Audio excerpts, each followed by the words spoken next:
রবি ঠাকুর বলেছে ওমা তোমার আকাশ তোমার বাতাস, আমি বলেছি তার বাপের আকাশ। আমি এটা কম করে বলেছি। মামলা হয়েছে সিলেট সুপ্রিম কোর্টে, সিলেট কোর্টে, হাইকোর্টে, তাতে কি হবে? সিলেট আপনার ওই সুনামগঞ্জে মামলা হয়েছে, তাতে কি হবে? আমি যখন সিলেট কোর্টে উঠলাম কাঠগড়ায়, তখন জজ আমাকে বললেন যে আব্দুর রহিক সাহেব আপনি কি পিস টিভির আলোচক? আমি বললাম জি হ্যাঁ। উনি বললেন আপনার মামলা খারিজ করে দিলাম। 5,000 কোটি টাকার মামলা। আমি কি বলেছি? আমি বলেছি ঠাকুর বলেছে ওমা তোমার আকাশ তোমার বাতাস। যতবার ঠাকুর বলেছে ওমা তোমার আকাশ তোমার বাতাস, ততবার ঠাকুর বলেছে ও কালিমা তোমার আকাশ, ও কালিমা তোমার বাতাস। আমি বলেছি কালিমার বাপের আকাশ। আকাশ তো আল্লাহ। বাংলার ছেলে মেয়ে পড়ছে, আমার কি করার আছে? আমি তার কোনো নেতৃত্ব দিই না। বাংলার ছেলে মেয়ে পড়ছে, যারা পড়াচ্ছে তারাও পড়াশোনা জানে না, যারা পড়ছে তারাও পড়াশোনা জানে না।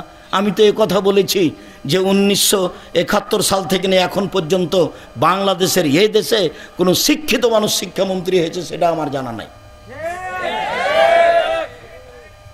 শিক্ষিত মানুষ শিক্ষামন্ত্রী হলেই তো সিলেবাস পরিবর্তন হবে, বই পুস্তক পরিবর্তন হবে, বিদ্যার গতিবিধি পরিবর্তন হবে।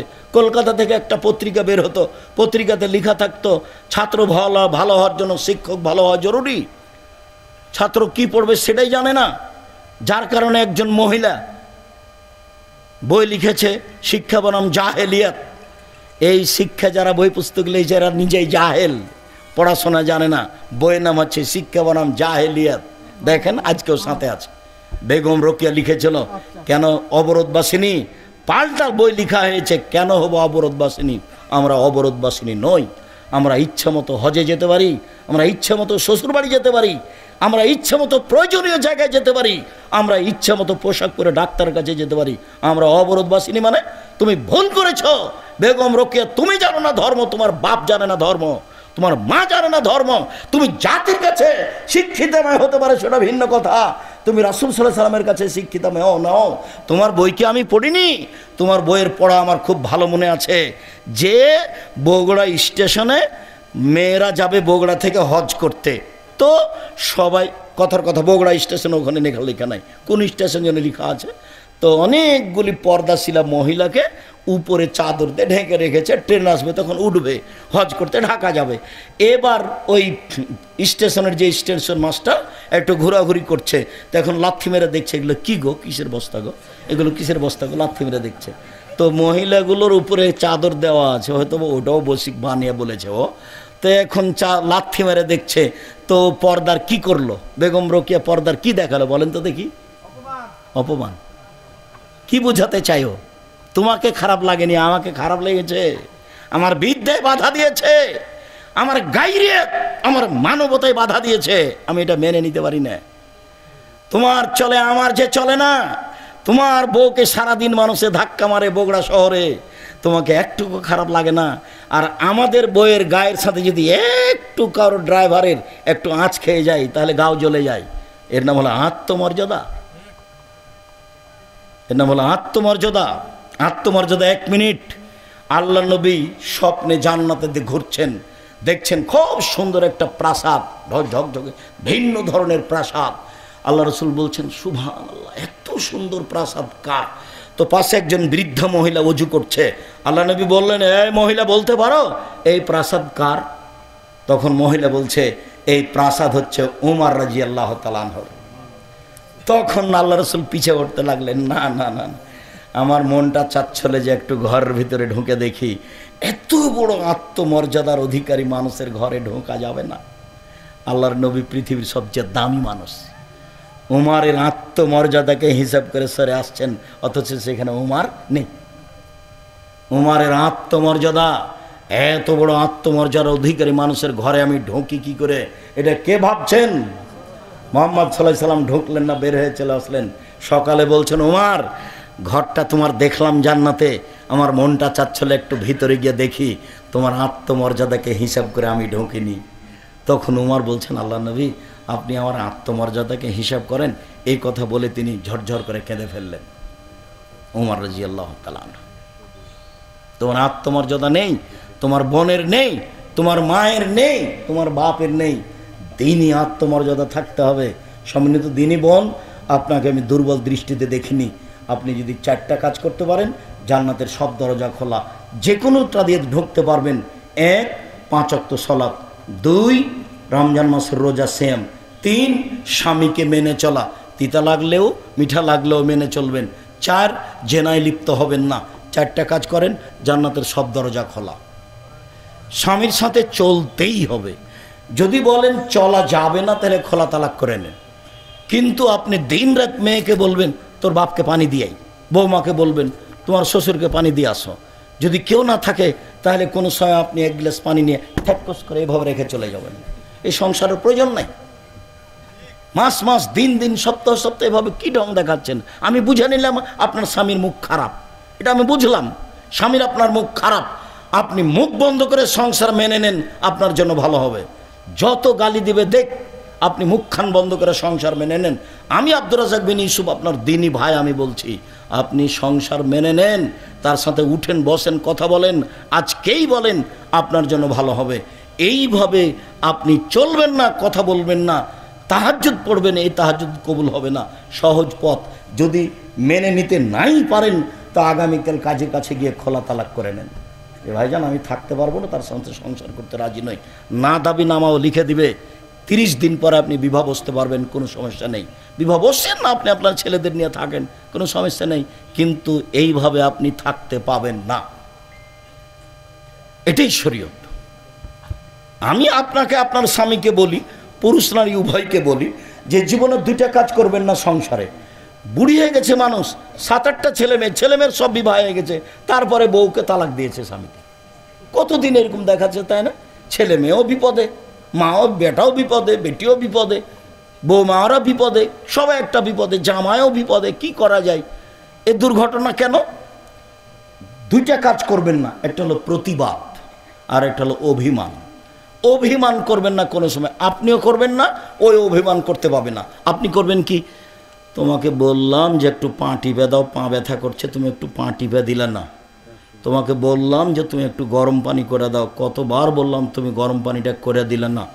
এই যে অভিমান, যখন 2-1টা দিবে না, তখন শয়তান আপনাকে বারবার বলবে, দেখ দেখ তোর বউ একটা কথাও মানে না, দেখ তোর বউ একটা কথা মানে না, একে তালাক, একে তালাক, একে তালাক। প্রতিবাদ, হ্যাঁ তুমি আমার মাকে এভাবে গালি দিলে কেন? তুমি আমার স্ত্রী হয়ে আমার মাকে গালি দিবা কেন? প্রতিবাদ, প্রতিবাদ করিয়েন না, নইলে বারবার শয়তান খালি আপনাকে বলবে, বল না একটু কড়া করে, বল না একটু শক্ত করে, বল না, খালি বলবি এভাবে। এরপরে যদি তুই আমার মাকে কিছু বলিস, তাহলে তোর হয়েছে, তোকে একেবারে 101 কোটি তালাক দিয়ে বের করে দেবো। তখন বিকাল আবার বলেছে, যেমন বলেছে তেমন বলছে, তোকে 100 তালাক দিলাম, তোকে 1000 তালাক দিলাম, তুই চলে যা। আহারে, 3টে ছেলে মেয়ে, বড় বিপদ। তো বউ তো চলে গেল, এখন পাশের হুজুরকে বলেছে, তখন পাশের হুজুর বলছে 1 রাতের জন্য বিবাহ দিতে হবে। ইন্না লিল্লাহ, 1 রাতের জন্য বিবাহ দিতে হবে। কি থেকে কি হয়ে গেল, কি করা যায়? কোনো পথ? কে বলেছে আব্দুর রাজ্জাক সাহেবের কাছে যান, দেখেন কি বলে। তো বলছে যে আপনার তো বউ 1 তালাক হয়েছে, বউ নিয়ে সংসার করেন, কোনো সমস্যা নেই। 90 দিন পার হয়ে গেলে বউ বিচ্ছিন্ন হয়ে যাবে, তখন বিবাহের মাধ্যমে আনতে হবে। এখন বউ আছে, 1 তালাক হয়েছে, সংসার করেন, তখন বলছে আলহামদুলিল্লাহ, জাযাকাল্লাহ খায়ের, বাঁচলাম। মহিলাকে বলছি, কোনো সময় অভিমান করবেন না।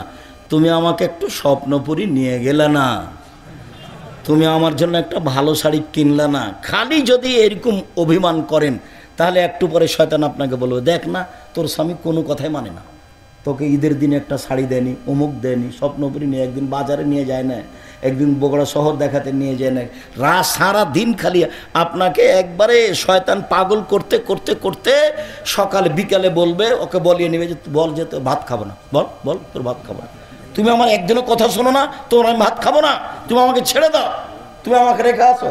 একবারে তাই বলছে, তাই বলবে। ছেলে মেয়ের সব বিবাহ হয়ে গেছে, নাতি নাতিনি হয়ে গেছে, তারপরে সংসার বিচ্ছিন্ন।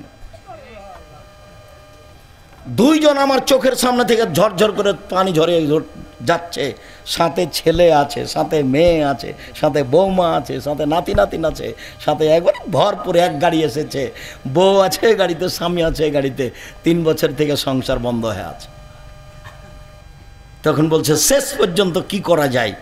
ওই শেষ পর্যন্ত কি বলতে পারি, সংসার নেই, এটাই চূড়ান্ত। তার পা এবং মাথার সম্মুখ ভাগ ধরে তাকে জাহান্নামে নিক্ষেপ করা হবে, ওজন ছাড়াই। পাপ নেকির ওজন ছাড়াই। তাহলে ইহুদি, খ্রিস্টান, হিন্দু, কাদিয়ানি, শিয়া, এই ধরনের আরও যত আছে যারা কবর সংক্রান্ত পাপ করে ধর্মচ্যুত হয়েছে, এদের ওজন হবে না পাপ নেকি। পাপ নেকি ওজন হবে, এটাই চূড়ান্ত। এ মর্মে একটি আয়াত বলে আমরা আমাদের আলোচনায় থাকি। আল্লাহ তাআলা বলেন, ফামান সাকুলাত মাওয়াজিনুহু ফাহুয়া ফি ঈশাতির রাদিয়া। বিচারের মাঠে যার নেকির পাল্লা ভারী হবে তার থাকার জায়গা হবে অতীব গভীর, অতীব সুখ স্বাচ্ছন্দ্যময় জান্নাত। ওয়ামান খাফফাত মাওয়াজিনুহু ফাউম্মুহু হাবিয়া। আর যার নেকির পাল্লা হালকা হয়ে যাবে তার থাকার জায়গা হবে অতীব গভীর গহ্বর জাহান্নাম, হাবিয়া। ওমাদরাকা মাহিয়া। মুহাম্মদ সাল্লাল্লাহু আলাইহি ওয়াসাল্লাম, আপনি কি বলতে পারেন হাবিয়া নামক জাহান্নামটি কি? এইটার পরিচয় কি আপনার জানা আছে? এরপরে আল্লাহর রাসূল বলছে, আল্লাহ তাআলা বলছেন, নারুন হামিয়া, তা হচ্ছে জ্বলন্ত উত্তপ্ত আগুন। নেকির পাল্লা যদি হালকা হয়ে যায় তাহলে থাকার জায়গা হলো হাবিয়া, আর যদি নেকির পাল্লা ভারী হয়ে যায় তাহলে থাকার জায়গা হলো জান্নাতুল মাওয়া। অত্র আয়াতে বোঝা যায় যে মানুষের পাপ নেকি ওজন হবে। তাহলে এবার আমরা আমাদের আলোচনায় ফিরে যাই। আজকের আলোচনার সূচনাতে বলতে চাচ্ছি যে সালাত আদায় করলে নেকি হয়, তবে দাঁড়ি পাল্লায় এ নেকি সবচেয়ে ভারী নয়। যদিও সালাত এমন একটা ইবাদত যে সালাত যদি না আদায় করে মানুষ তাহলে অন্য ইবাদত কাটা যাবে, বাদ পড়ে যাবে। আউয়ালু মা ইসআলু বিহি আল আবদু ইয়াউমাল কিয়ামাহ সালাহ। আল্লাহ নবী বলছেন যে বিচারের মাঠে মানুষকে প্রথম যেটা জিজ্ঞাসা করা হবে সেটা হলো সালাত, নামাজ। ফাইন সালাহাত সালাহু সায়রা আমালিহি। যদি তার সালাত টিকে যায়, সালাত আছে বলে প্রমাণ হয়ে যায়, তাহলে কবেলা সায়রা আমালিহি, তার সব আমল কবুল করা হবে। বাস, ভালো। ওয়াইন রুদ্দাত আলাইহি সালাতুহু, আর যদি সালাত তার উপরে প্রত্যাখ্যান করা হয়, সালাত নেই, এইটা যদি ঘোষণা হয়, তাহলে রুদ্দ আলাইহি সায়রুল আমহি, তার কোনো আমল নেই, সব বাতিল। সালাত এমন একটা ইবাদত যার উপরে নির্ভর করে অন্যান্য ইবাদত। সালাত এমন একটা ইবাদত যার উপরে নির্ভর করে অন্যান্য ইবাদত। এর পরেও সালাতের যে নেকি আছে, এইটা নেকির পাল্লায় সবচেয়ে ভারী নেকি নয়। নেকির পাল্লায় সবচেয়ে যেটা ভারী নেকি সেটা হলো ভালো আচরণের নেকি। ইবাদতের জগতে সবচেয়ে দামি ইবাদত হলো সিয়াম, যার বিনিময় নেকি নয়, বরং তার বিনিময় হলো জান্নাত। এরপরেও সিয়াম আদায় করে যে ফলটা পাওয়া যাবে, এই ফল দাঁড়িপাল্লায় যত ভারী, সদাচরণের নেকি তার চেয়ে হাজারো লক্ষ গুণ বেশি ভারী। তাসবিহ তাহলিল জিকির আজকার করলে নেকি হয়। আল্লাহর নবী বলছেন, মানুষ যদি মুখে বলে সুবহানাল্লাহ, তারপরে বলে আলহামদুলিল্লাহ, তাহলে আসমান জমিনের ফাঁকাটা নেকি দিয়ে পূর্ণ হয়। তো সুবহানাল্লাহ আলহামদুলিল্লাহ নেকির একটা ওজন আছে, মানে ওজন হবে, দাঁড়ি পাল্লায় উঠবে। তো এই নেকি যত ভারী, ভালো আচরণের নেকি এর চেয়ে হাজারো গুণ বেশি ভারী। ভালো আচরণ কি জিনিস? আল্লাহ নবী বলেছেন, হজ করলে লোকটা হয়ে যায় সেই দিনের মতো যেদিন তার মাতাকে জন্ম দিয়েছে। মানে নিষ্পাপ হয়ে যায়। তার মানে হজের নেকি অনেক। তো হজের নেকি দাঁড়িপাল্লায় যত ভারী, সদাচরণের নেকি দাঁড়িপাল্লায় তার চেয়ে অনেক অনেক অনেক বেশি ভারী। ভারীর প্রমাণে একটা হাদিস পেশ করে আমরা আয়াতে যাব, তাহলে আমাদের উপস্থিত বোঝাটা সহজ হবে। আবু দারদা রাদিয়াল্লাহু তাআলা আনহু একজন বিশিষ্ট সাহাবী বলছেন যে আল্লাহর নবী বলেছেন, ইন্না আথকালা শাইইন ইদাউ ফি মিজানিল মুমিন ইয়াউমাল কিয়ামা খলকুন হাসান। বিচারের মাঠে মোমেন পুরুষ নারীর নেকির পাল্লায় সবচেয়ে যেটা ভারী নেকি রাখা হবে সেটা হলো সদাচরণ। মনে থাকবে না মনে হয়? আবার বলি,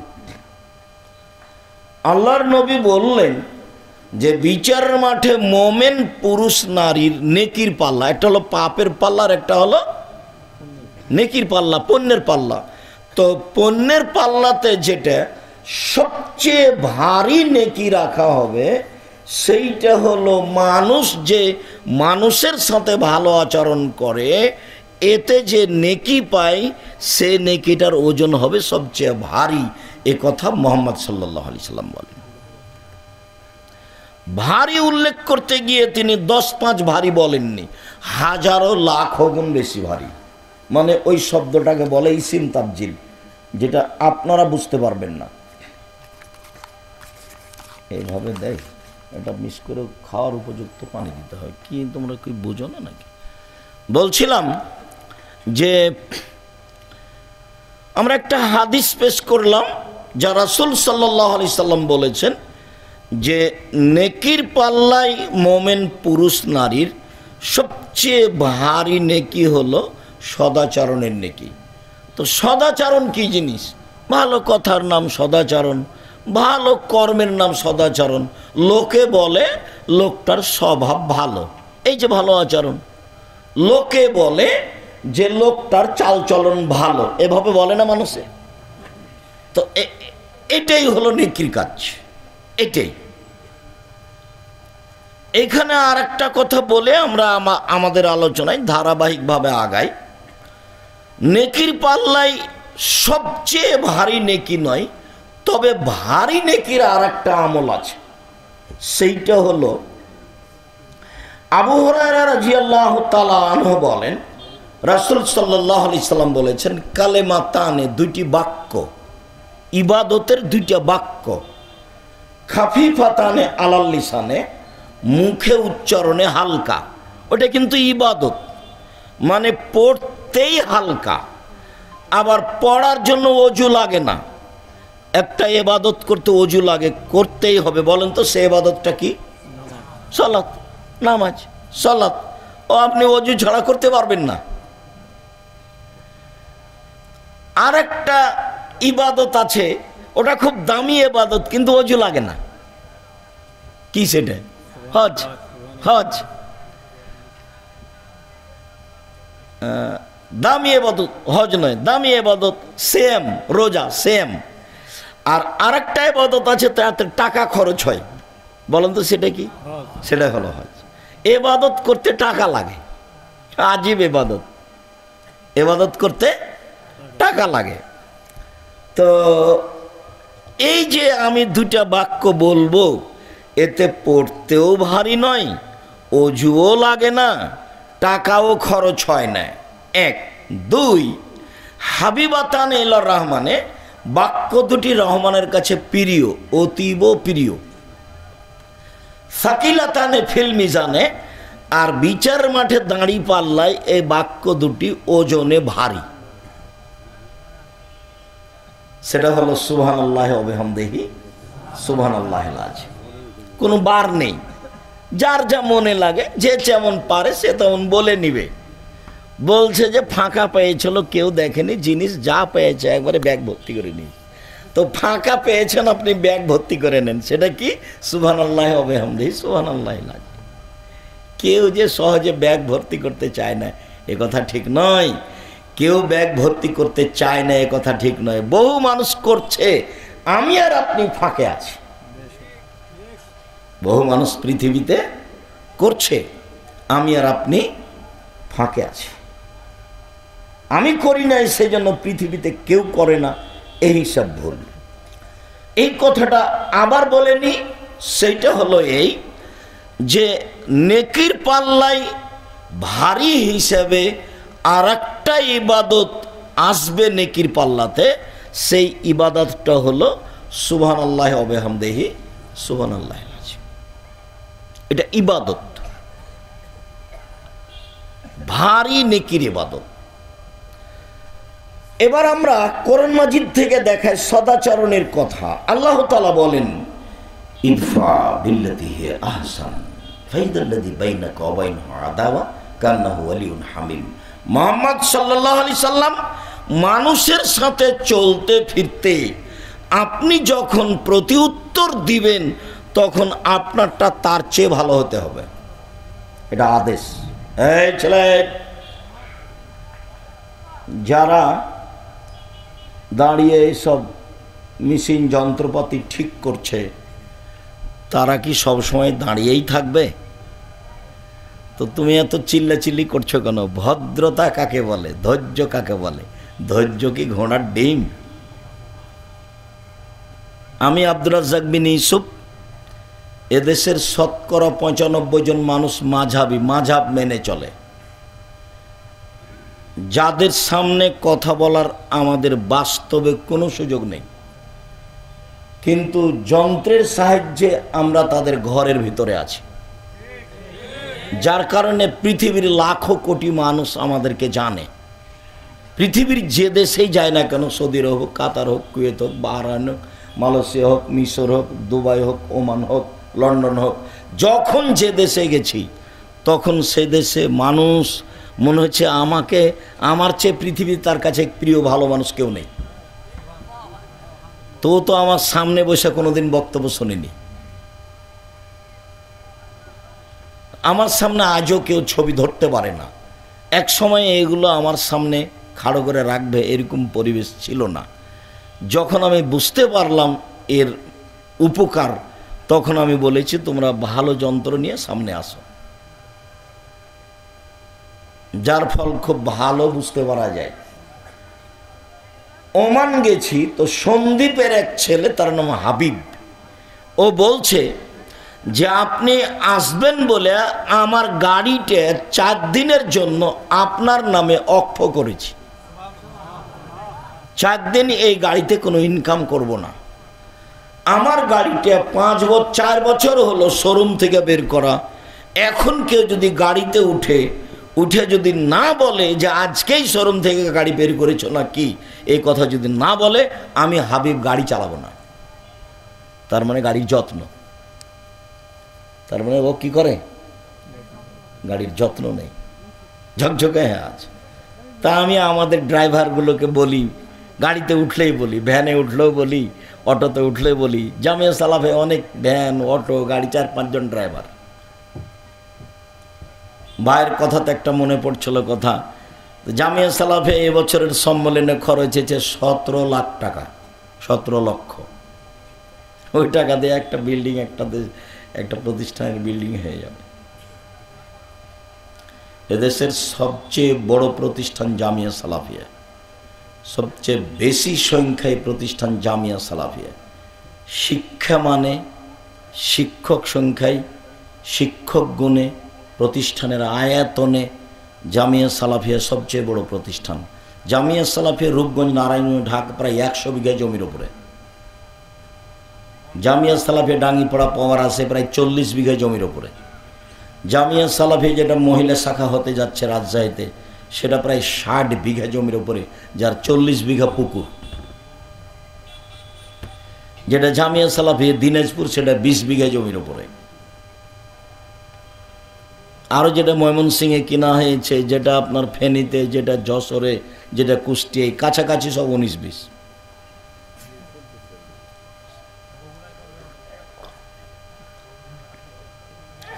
বগুড়া তোমাদের এটা শাখা হিসেবে ঘোষণা দিতে দেখলাম আবদুল্লাহকে সেদিন। এখন এটার পরিধি কি হয় কি না হয়, কতদূর কি হয়, সিলেবাস পরিবর্তন হবে, জামিয়া সালাফের সাথে কতদূর সম্পর্ক সময়ের গতিতে ধীরে ধীরে জানা যাবে ইনশাআল্লাহ।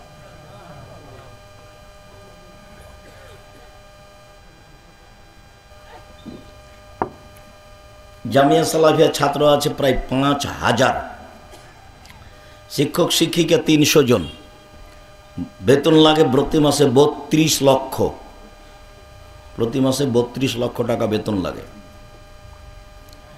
শিক্ষক আছেন ইন্ডিয়ার, শিক্ষক আছেন মদিনা বিশ্ববিদ্যালয়ের, আরও বিভিন্ন পৃথিবীর বিভিন্ন দেশ থেকে সময়ের গতিতে শিক্ষক আসবেন ইনশাআল্লাহ। সম্মানিত দিনী ভাই বোন, বলছিলাম আল্লাহ আমাদের নবীকে আদেশ করছেন ইদফা বিল্লাতিহি আহসান। আপনি যখন মানুষের সাথে কথা বলবেন, মানুষ যা আপনার সাথে বলছে আপনারটা যেন তার চেয়ে সুন্দর, উত্তম, ভালো হয়। সে যাই বলুক, সে যদি গালি দেয় তো আপনারটা পাল্টা গালি তার মতো হবে না, তার চেয়ে ভালো হতে হবে।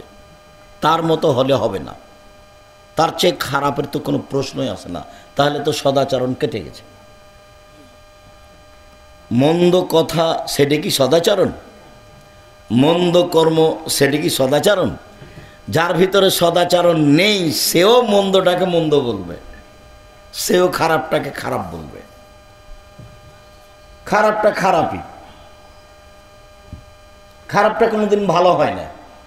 তার বাস্তব দেখলে আপনাদের বিগত সরকারকে দেখবেন, আমার মনে হচ্ছিল যে রাস্তাঘাট গাছপালা সবই এ দল করে, কিন্তু যেদিন চলে গেল ৪৫ মিনিট সময়, সেদিন আমি দেখলাম কিরে, আমি তো যা মনে করছিলাম তা তো নয়। যখন মূর্তির পাশ দিয়ে হাঁটতাম তখন ভাবতাম যে এসব মূর্তি কি কেউ ভাঙবে? না, কেউ যদি না ভাঙে তাহলে ঈসা আলাইহিস সালাম এসে ভাঙবে। তার মানে ঈসা আলাইহিস সালাম যেদিন আসবেন সেদিন কোনো উঁচু কবর থাকবে না, সেদিন কোনো মূর্তি থাকবে না, সেদিন শুকুর সোর থাকবে না, সব হত্যা করা হবে। সারা পৃথিবী জুড়ে কোনো কবর থাকবে না, সব ভেঙে দেবে। সেদিন শাহজালালের কবর সিলেটের এমনি ভেঙে দেবে। সেদিন কেউ রক্ষা করার থাকবে না, তার আগে কেউ ভেঙে দিতে পারে। এই ছেলেটা বলছে তার আগেই ভাঙবে, হতেই পারে, স্বাভাবিক, হওয়াই স্বাভাবিক। ও তো আল্লাহর নবীর আদেশ, ও তো আল্লাহর নবীর আদেশ, ভাঙতেই হবে, এটা আল্লাহ রাসূলের আদেশ। ওটা এক সময়ে মানুষ বাস্তবায়ন করবে, সময়ের গতিতে করবে। বলছিলাম মহান আল্লাহ বলেন আমাদের নবীকে, জাদেলহুম বিল্লাতিহি আহসান। মুহাম্মদ সাল্লাল্লাহু আলাইহি সাল্লাম, আপনি যখন মানুষের সাথে তর্কে বিতর্কে লিপ্ত হবেন তখন আপনার কথা যেন ওর চেয়ে উত্তম হয়, সুন্দর হয়। জাদেলহুম বিল্লাতিহি আহসান, আপনি মানুষের সাথে মুখামুখি কথা বলুন, কিন্তু আপনার কথা হবে তাদের চেয়ে অতীব উত্তম, সদাচরণ। আল্লাহ তাআলা বলেন ফাবিমা রাহমাতিন মিনাল্লাহ লিনতা লাহুম। মুহাম্মদ সাল্লাল্লাহু আলাইহি সাল্লাম, আল্লাহর পক্ষ থেকে বড় দয়া যে আপনি নরম স্বভাবের মানুষ হয়েছেন, নরম স্বভাব। ওয়ালাউ কুনতা ফাদ্দান গালিদাল কলব, যদি আপনি কঠোর স্বভাবের মানুষ হতেন, কর্কশ স্বভাবের মানুষ হতেন, লানফাদ্দু মিন হাওলিক, তাহলে মানুষ আপনার পাশ থেকে সরে যেত। পিটিয়ে সেবা নেওয়া যায় অল্প কয়েকদিন, আদর দিয়ে ভালোবাসা দিয়ে সেবা নেওয়া যায় স্থায়ী। যদি আপনার ভাষা কর্কশ কঠোর হতো, আচরণ ভালো না হতো, মানুষ আপনার পাশ থেকে সরে যেত। শুনুন, জরুরি কয়েকটা কথা আপনাকে বলি। এক, ফাফু আনহুম, মানুষের সাথে চলতে গিয়ে মানুষ যে আপনার সাথে অন্যায় করেছে সেটা আপনি ক্ষমা করে দেন, মানুষকে ক্ষমা করতে শিখুন। আল্লাহ বলছেন কাকে? আমাদের নবী মুহাম্মদ সাল্লাল্লাহু আলাইহি ওয়াসাল্লাম। আমরা পরে আছি। শুনুন, মানুষের সাথে চলতে গিয়ে মানুষ যে আপনার সাথে অন্যায় আচরণ করেছেন সেটা আপনি ক্ষমা করুন, আদেশ। আল্লাহ আদেশ করছেন। বিচার নেওয়া পরে, ধ্বংস কামনা করা পরে, তারপরে বলছেন ওয়াস্তাগফির লাহুম, মানুষ যে আপনাকে গালি দিয়ে, অকথ্য ভাষায় গালি দিয়ে, দেশ থেকে তাড়িয়ে দিয়ে পাপ করেছে, এর জন্য আপনি আল্লাহকে বলুন, আল্লাহ ওরা আমাকে গালি দিয়ে পাপ করেছে, তুমি তাদের পাপ ক্ষমা করে দাও। সদাচরণ কি জিনিস? সদাচরণ কি? আপনি আপনি অটোতে বসে আছেন, আমি উঠছি, তো উঠতেই লোকটা টান দিয়েছে, তো আমি ধাক্কা খেয়েছি, তখন আমার ব্যাগটা আপনার মুখের উপরে গিয়ে পড়েছে। তখন আপনি বলছেন হ্যাঁ আপনার কপালে চোখ নাই, এটা একটা আচরণ। আর আপনি বলছেন আচ্ছা আচ্ছা যাক মনে আমি এটা ভারী মনে, বসেন বসেন যাক হয়েছে, এটা কিছু সমস্যা নেই, সমস্যা বসেন বসেন বসেন কোনো সমস্যা নেই বসেন, এটা একটা আচরণ। আর ওটা একটা আচরণ, কপালে চোখ নাই দেখেন না, একটু ঢং করে উঠতে পারেন না, ওটা একটা আচরণ, এটা একটা আচরণ। কোনটা সদাচরণ? ক্ষমতা দেখিয়ে দুদিন বেঁচে লাভ নাই, ফেরাউন চলে গেছে। ক্ষমতা দেখিয়ে মানুষের প্রতি জেল জুলুম অত্যাচার করে মানুষকে আয়না ঘরে রেখে কোনো লাভ নাই, একদিন চলে যেতেই হবে। আজ মানে সময় আসলে রক্ষা হবে না। তবে আল্লাহর নবী বলছেন ইন্নাল্লাহ ইউমলিল যালিম, আল্লাহ তাআলা জালেমকে সময় দেন, জালেমকে সুযোগ দেন অন্যায় করার। অন্যায় করতে থাকে করতে থাকে করতে থাকে, তো মানুষ মনে করে কই কত মানুষের প্রতি জুলুম করলো, কত মানুষকে পানিতে ডুবিয়ে মারলো, জেলে হত্যা করলো, আলেম ওলামাকে জেল ফাঁসি দিল, তারপরেও তো বিচার হয় না। কই মানুষে বলছে যে জুলুম করলে আল্লাহ বিচার করবে, কই হয় না, যায় যায় যায় যায়। আল্লাহর নবীও বলছেন, বুখারী মুসলিমের হাদিস, আল্লাহকে সুযোগ দেন, দিতে দিতে দিতে দিতে হাত্তায় যা আখাজাত লাম ইউফলেত, যখন ধরে ফেলেন তখন আর সময় দেন না। ফেরাউন 2-1 দিন জুলুম করেনি, প্রায় 1500 বছর। তাহলে কত মানুষের প্রতি জুলুম করেছেন? তার বিরুদ্ধে গেলে বালুর উপরে ফেলে দিয়ে হাতে পায়ে কাঁটা মেরে দিয়ে গায়ে সাপ বিচ্ছু ছেড়ে দিত। লৌহ শলাকাধারী ফেরাউন। বড় বড় যারা জালেম চলে গেছে পৃথিবীতে, সর্বোচ্চ জালেম ফেরাউন। তারপরে একদিন সময় শেষ হয়ে গেছে। একদা আল্লাহ মূসাকে বললেন, মূসা তোমাকে ফেরাউনের কাছে যেতে হবে। মূসা বললেন, আমি সাবলীল ভাষায় কথা বলতে পারি না, মুখে সমস্যা আছে, আমি যাব না। আল্লাহ বললেন, আমি মুখের ভাষা ঠিক করে দিচ্ছি, যেতে হবে। তিনি বললেন, ফেরাউনের পক্ষ থেকে আমার উপর একটা অপরাধের অভিযোগ আছে, আমি একটা অপরাধ করেছি, এক থাপ্পড়ে আমি এক মানুষ মেরেছি, এটা ফেরাউনের পক্ষ থেকে আমার উপরে অপরাধের অভিযোগ, আমি যাব না। তখন আমাকে মারবে। তখন আল্লাহ বললেন, আমি তোমার সাথে আছি, কেমনে তোমাকে মারে সেটা আমি দেখব। তখন মূসা বললেন, ঠিক আছে, তাহলে আমার ভাইকে আমার সাথে দিতে হবে। ঠিক আছে, তাই হলো। মুখ ঠিক করে দিলাম, ফেরাউন মারতে পারবে না, আমি আপনার সাথে আছি। হারুনকে দিলাম, এবার যান। এবার দুই ভাই এসে বলছেন স্বাধীনতা, দুই ভাই এসে বলছেন বানি ইসরায়েলকে ছেড়ে দেন, আমাদের সাথে স্বাধীনতা লাগবে। বানি ইসরায়েলকে এভাবে দাস দাসী করে রেখেছেন কেন, ছেড়ে দেন। তখন ফেরাউন বলছেন, কে তুমি কি সেই মূসা নও যাকে আমি শিশুকালে বহুদিন লালন পালন করেছি? তুমি কি তোমার বয়সের বহু বছর আমার মাঝে ছিল না? হ্যাঁ, ফেরাউন তো তাকে লালন পালন করেছে।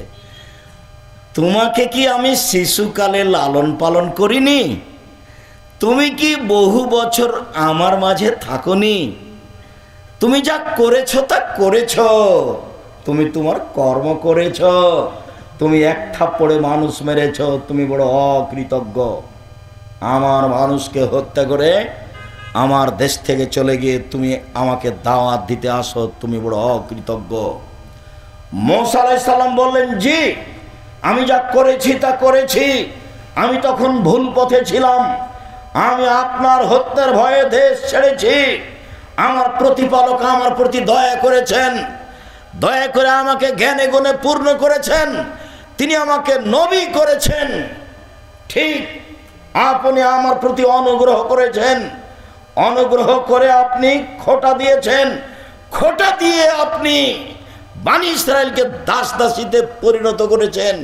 ভাষা পরিবর্তন করে তুমি বড় উদ্ধত স্বৈরাচার, তুমি বড় সীমা লঙ্ঘনকারী ঘোষণা মুসা আলাইহিস সালাম ফেরাউনের সামনে দিলেন। যা হওয়ার তাই হলো। ফেরাউন হত্যার জন্য প্রস্তুতি নিল, মুসাকে হত্যা করতে হবে। তার মানে ফেরাউনের জুলুমের সময় শেষ হয়ে আসছে, ফেরাউনের জুলুমের সময় শেষ হয়ে আসছে। যা হওয়ার তাই হলো। মুসা আলাইহিস সালাম পার হয়ে গেলেন সাগরে, ফেরাউন সাগরে ঢুকে গেল, দুই দিকে পানি দাঁড়িয়ে আছে। ফেরাউন জানে, হুঁশিয়ার মানুষ সচেতন, যে আমি যদি ভিতরে চলে যাই, পানি যদি দুদিক থেকে চেপে আসে তাহলে কি হবে। এটা তার বুঝের অভাব ছিল না, কিন্তু যখন মানুষ রাগ করে তখন বুদ্ধি কমে যায়। এত খেপেছে ফেরাউন, মুসাকে সে হত্যা করবেই। যার কারণে সে রাস্তায় নেমে গেল, দুই দিক থেকে পানি এসে জমা হয়ে গেল।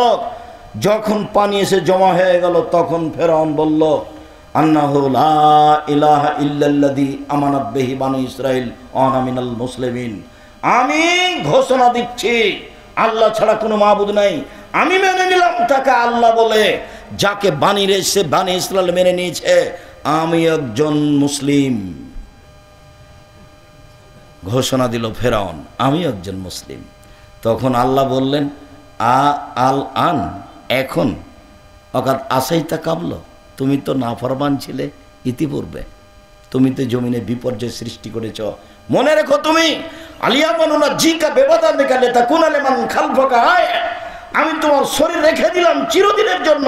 পৃথিবীতে যত মানুষ জুলুম অত্যাচার করবে তাকে জানতে হবে শেষ পরিণতি হবে ফেরাউনের পরিণতি। জুলুম করে রেহাই পাবে না মানুষ। দাঙ্গাবাজি করে, ক্ষমতা দেখে, দলীয় দাপটে, অর্থ সম্পদের দাপটে, বিদ্যার দাপটে মানুষকে অপমান করে বেশি দিন টিকা যায় না। জুলুমের ফল দুবার ভোগ করতে হবে, একবার ইহকালে, একবার পরকালে। জুলুমের ফল যখন পরকালে ভোগ করতে হবে তখন বিচার আর তাড়াতাড়ি হবে না। যত জালেম আছে সবার বিচার দেরিতে হবে। যারা যাকাত দেয় না তারাও জালেম। কিভাবে? ফকিরের টাকা মেরে খেয়েছে, এই জন্য তার বিচার দেরিতে হবে। যারা জালেম, আল্লাহর নবী বলছেন ওদের বিচার দেরিতে হবে। কতদিন দেরি আল্লাহ ভালো জানে। একদিন যদি দেরি হয় 50,000 বছর, 3 দিন যদি দেরি হয় 1.5 লক্ষ বছর, কতদিন দেরি হবে আল্লাহ ভালো জানে। প্রত্যেক জালেমের বিচার দেরিতে হবে। মহান আল্লাহ বলেন, মুহাম্মদ সাল্লাল্লাহু আলাইহি সাল্লাম, আপনি মানুষকে মাফ করুন। মানুষ যে আপনাকে গালি দিয়ে কিছু কথা বলে পাপ করেছে, এর জন্য আপনি আল্লাহকে বলুন, আল্লাহ ওদের যে গুনাহ হয়েছে সেটা ক্ষমা করে দাও। অসাবের হম ফিল আমর, আপনি পরামর্শ করে কাজ করুন। ফাইজা আযমতা ফাতাওয়াক্কাল আলাল্লাহ, যখন আপনি কোনো কাজ করবেন, সিদ্ধান্ত নেবেন, তখন আপনি আল্লাহর উপরে ভরসা করবেন, আপনি কাজে সফল হবেন। আমাদের নবীকে আল্লাহ তাআলা আদেশ করেন মানুষকে ক্ষমা করার জন্য এবং মানুষের জন্য ক্ষমা চাওয়ার জন্য। তাহলে সদাচরণ একেই বলে। মহান আল্লাহ বলেন, আল্লাযীনা ইনফিকুনা ফিস সাররাই ওয়াজ যাররাই ওয়াল কাযিমিনাল গায়জ ওয়াল আফিনা আনিন নাস, ওরাই মূলত সদাচরণের লোক যারা অসহায় মানুষকে দান খায়রাত করে, সচ্ছল হলেও অসচ্ছল হলেও। সচ্ছল হলে বেশি দেয়, অসচ্ছল হলে কম দেয়। অল আফিরানিন নাস, মানুষকে মাফ করে। কি হয়েছে? অন্যায় করেছি, ঠিক আছে, এরপরে যেন হয় না, যাও তোমাকে মাফ করে দিলাম। কি হয়েছে?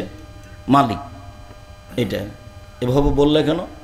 দেখি আরও 2-3 রাত তোমাকে সময় দিচ্ছি, দেখি তুমি ঠিক কাজ করতে পারো কি না। কর্মচারীকে হতে হবে বিশ্বস্ত, আর কর্মচারীকে হতে হবে দর্শনধারী, আর কর্মচারীকে হতে হবে শক্তিশালী। 3টা গুণ থাকবে কর্মচারীর। আপনারা যারা মালিক, যে কোনো কাজে, আপনি একটা ইন্ডাস্ট্রিজের মালিক, একটা কারখানার মালিক, আপনি কিছু কর্মচারী রেখেছেন, কর্মচারীর 3টা গুণ থাকতে হবে। একটা কি? বিশ্বস্ত, টাকা যেন মেরে না খায়, আল্লাহ বলছে। 2, দর্শনধারী, ওকে দেখতে যেন ভালো লাগে, ভ্যাংচা মুখের যেন না হয়। ভ্যাংচা মুখের কি করবে? সে রুজি আপনার চিন্তা করার দরকার নেই, ওটা আল্লাহ ব্যবস্থা করবেন। আপনি দর্শনধারী লোক ঠিক করবেন। 3, শক্তিশালী। এই তিনটা গুণের লোককে মানুষ নির্ধারণ করতে হবে কাজের জন্য। সম্মানিত দিনী ভাই বোন, আল্লাহ তাআলা বলেন যে ওরাই হলো সদাচরণের অধিকারী মানুষ, ওরাই জান্নাত পাবে যারা অসহায় মানুষকে দান খায়রাত করে থাকে, সচ্ছল হলেও অসচ্ছল হলেও এক। ওয়াল আফিনা আনিন নাস, মানুষের ভুল ত্রুটিকে মাফ করে দেয়। অল কাদিমিনাল গায়জ, রাগকে দমন করে। রাগকে দমন করতে হবে। মনটা খুব খারাপ, মনে হচ্ছে যে 2 থাপ্পড় না দেওয়া পর্যন্ত থামতে পারি না, মনে হচ্ছে যে 2টা কথা না বলা পর্যন্ত থামাই যাচ্ছে না, ভিতরটা এত জ্বলছে। তাহলে আপনি কি বস্তির মহিলা?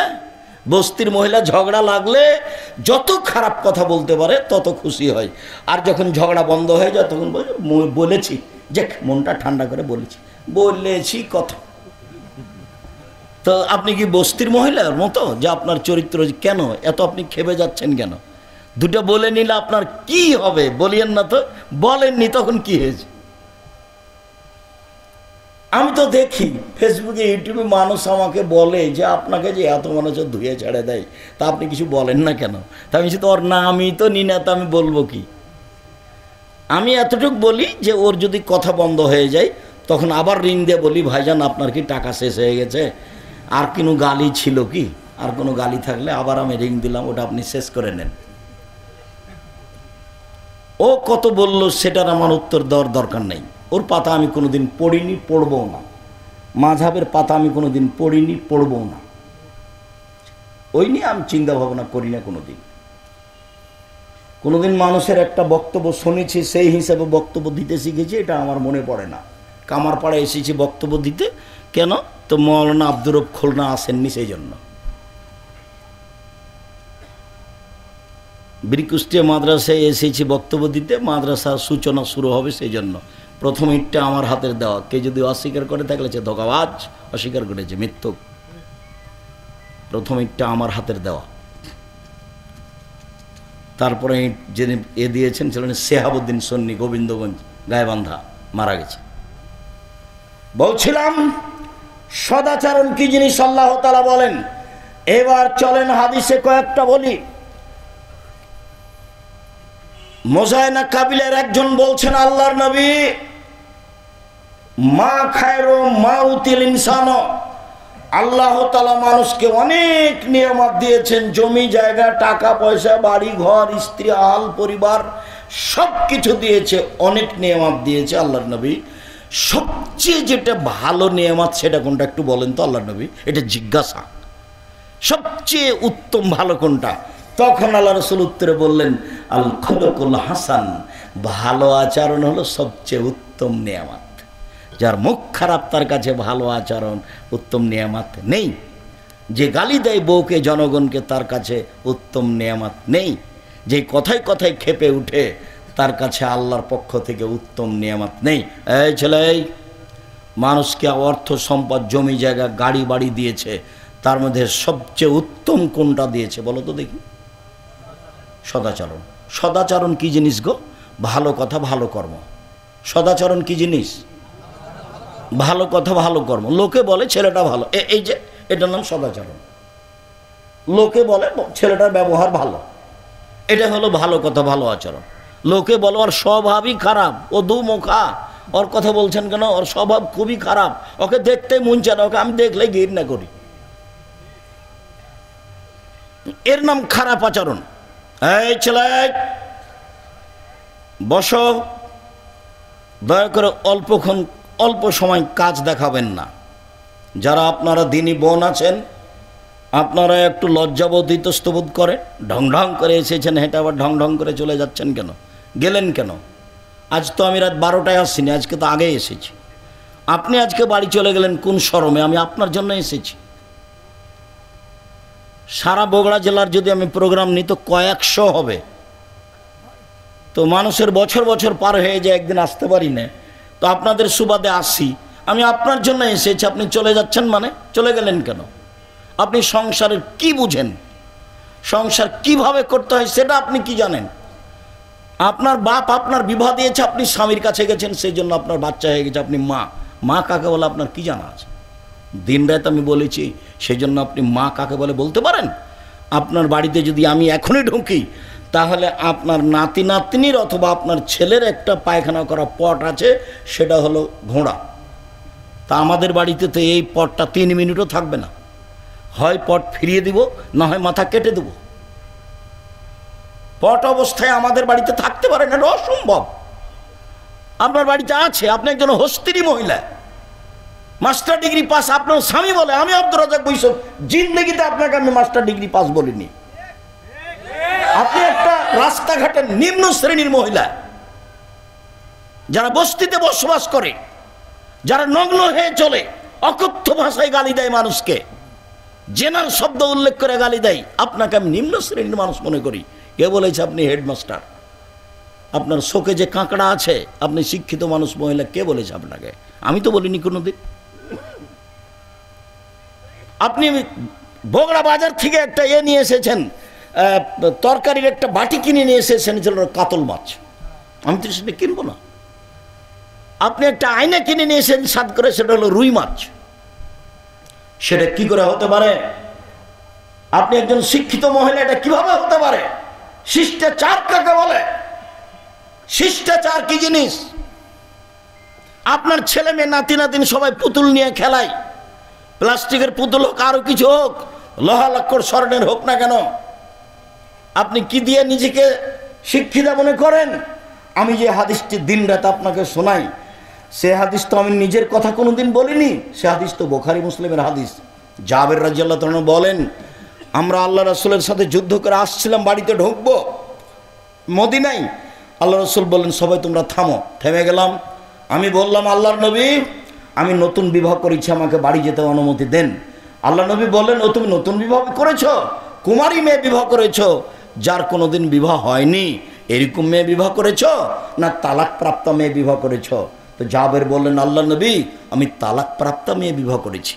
তখন আল্লাহ রাসূল বললেন, হাল্লা বিক্রান্তলায় বাতুলায় বোকা, তুমি কুমারী মেয়ে কেন বিবাহ করলে না? তুমি তার সাথে খেলতেও, তোমার সাথে খেলতো। তুমি কুমারী মেয়ে কেন বিবাহ করলে না? তুমি তার সাথে খেলতেও, তোমার সাথে খেলতো।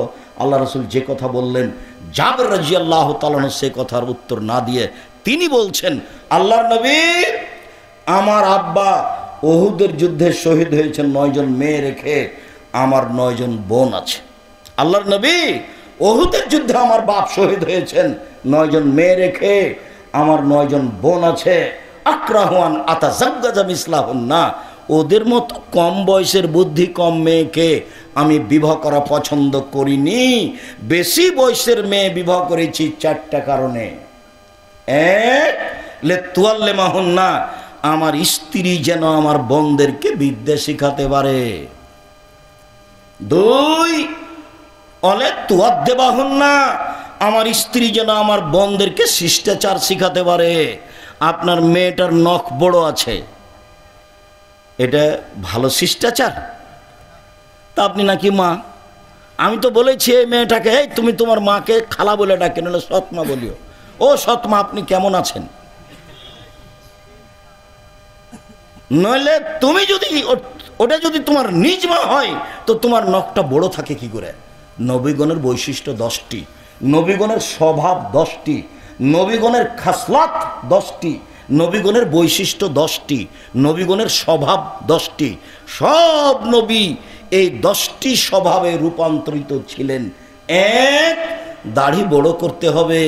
চেঁচে ফেলা নারীদের সাদৃশ্য, চেঁচে ফেললে অভিশাপ হয়, চেঁচে ফেললে চোখের পাওয়ার কমে যায়, চেঁচে ফেললে স্ত্রী মিলন ক্ষমতা চলে যায়। 2, কাসুসারেব, মোচ কেটে ফেলতে হবে, চেঁচে ফেলা যাবে না, মোচ থাকবে, এটা পুরুষের পরিচয়। 3, কাসুল আজফারে, নখগুলি কেটে ফেলতে হবে, পুরুষ নারী একই হুকুম, নখ কেটে ফেলতে হবে। শিষ্টাচার, বৈশিষ্ট্য, খাসলত, অভ্যাস, নীতি, সব নবীর এরুমি নীতি। না থুলে বেতে বগলের উঠে ফেলতে হবে, ব্লেড ব্যবহার করা হবে না, নারী পুরুষ একই হুকুম। হালাকোলানাতে নিচের লুম পরিষ্কার করতে হবে, ঊর্ধ্বে টাইম 40 দিন, পুরুষ নারী একই হুকুম। পেশাব পায়খানার পরে পানি দিয়ে পবিত্রতা অর্জন করতে হবে, পানি দিয়ে পবিত্রতা অর্জন করে যারা, আল্লাহ তাদের প্রশংসা করেছেন। তবে ঢেল নিয়ে 40 কদম হাঁটতে হবে, পায়ের উপরে পা উঠাতে হবে, খক খক করে কাশতে হবে, এটা হলো নোংরামি। এই নীতি আল্লাহ রসুল বলেননি। তিনি বলেছেন পানি দিয়ে পবিত্রতা অর্জন করতে হবে। পেশাব পায়খানার পরে পানি দিয়ে পবিত্রতা অর্জন করতে হবে। পানি না থাকলে ঢেল টিস্যু পেপার, আগে ঢেল টিস্যু পেপার, 40 কদম হাঁটা, পায়ের উপরে পা উঠানো, খক খক করে কাশা, এই নোংরা নীতি আল্লাহ রসুল না করে এর জন্য তিনি বলেননি। যদি 40 কদম হাঁটাই লাগে পবিত্রতার জন্য, তাহলে তার স্ত্রীকে হাঁটতে হবে না? তার বউ 40 কদম হাঁটবে, পায়ের উপরে পা উঠাবে, খক খক করে কাশবে, তো পুরুষ মানুষ কেমন কেমন ভাববে। তো আপনি যখন ওভাবে হাঁটেন তখন মহিলা মানুষ দেখে, তখন মহিলা মানুষকে কেমন কেমন লাগে। একই কথা, দুটাই ব্যাপার। এরকম নোংরা কাজ তো ধর্ম হতে পারে না।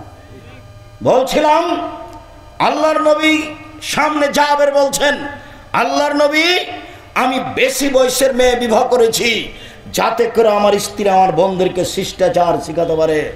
শিষ্টাচার কি জিনিস? কেন বাড়িতে পুতুল আছে তার নাম শিষ্টাচার?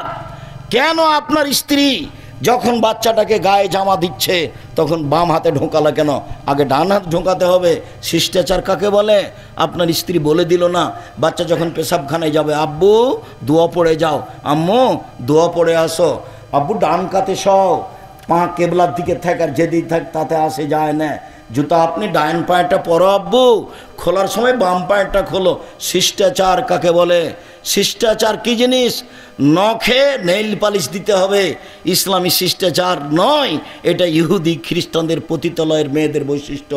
নখ কেটে ফেলতে হবে, নখ রাখা, নখে নেইল পালিশ দেওয়া ইহুদি খ্রিস্টানদের পতিতালয়ের মেয়েদের বৈশিষ্ট্য। মুসলিম মহিলারা নখে মেহেদি দিবে, হাতের নখে তো মেহেদি দিবেই, পায়ের নখেও দিতে হবে, দিতে বাধ্য।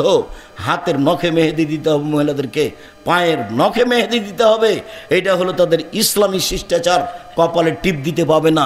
হিন্দু মেয়েদের বিবাহ করার 10টি পদ্ধতি রয়েছে, তার একটি পদ্ধতির নাম রাক্ষসী বিবাহ। মেয়ের বাপ বিবাহ দিবে না, ছেলে জোর করে বিবাহ করবে, কপালে টিপ দিতে পারলে বিবাহ হয়ে গেছে। ওটা হলো হিন্দু নীতি। ওটা মুসলমানের ঘরে আসলো কি করে? টিপ দেয় কি করে? এই কাপড় পরে কি করে? এটা শিষ্টাচার হয় কি করে? এই যে নগ্ন, এই যে বোরখা, ফ্যাশন বোরখা, এটা শিষ্টাচার হলো কি করে? শিষ্টাচার কি জিনিস? বাড়ি গিয়ে আপনি যদি সত্যি মুসলমানের মেয়ে হন, তাহলে বাড়ি গিয়ে আপনার এই বোরখাটা আগে জ্বালাবেন। কালকে একটা বোরখা বানাতে হবে ঢিলা ঢালা। ফ্যাশন বোরখা পরে আপনি তাহাজ্জুদ পড়ে কি দেখাতে চান? ফ্যাশন বোরখা পরে আপনি শিষ্টাচার কি দেখাতে চান? আমি আব্দুর রাজ্জাক বিন ইউসুফ আপনাকে কষ্ট দিতে আসিনি। আপনাকে আমি মনে করি আপনি একজন হস্তিনী মহিলা।